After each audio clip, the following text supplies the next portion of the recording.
कि छोड़ दना ए भैया दारू पियाई आ दे जिनगिया में अगिया लगाई। कि छोड़ दना ए भैया दारू पियाई आ दे जिनगिया में अगिया लगाई। होए कर आदत खराब बाटे हो तोहर को दे सपना चूर चूर ऐसन शराब बाटे। हो तोहर को दी सपना चूर चूर ऐसन शराब बाटे। कि दरुए से भरताट दिन रात पेट हो आ घर परिवार के तू कैसे करबा सेट हो। कि दरुए से भरताट दिन रात पेट हो आ घर परिवार के तू कैसे करबा सेट हो। अरे लड़का में हरिया के देखता नि मुहवा अरे लड़का में हरिया के देखता नि मुहवा होए ही में सुख सब बाटे।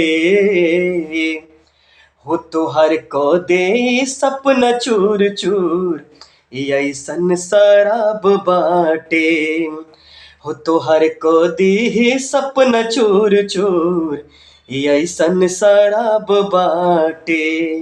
और का नाम बा कि ऐसन नासा ह कि लागे तना छूटे आही ते रिश्तेदार से होना त जाई टूटे।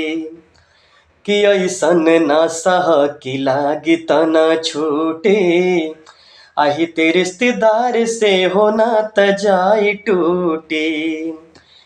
कि कहे राजेश कबहू होई न पूरा कि कहे राजेश कबहू होई न पूरा हो मन में जवन ख्वाब बाटे।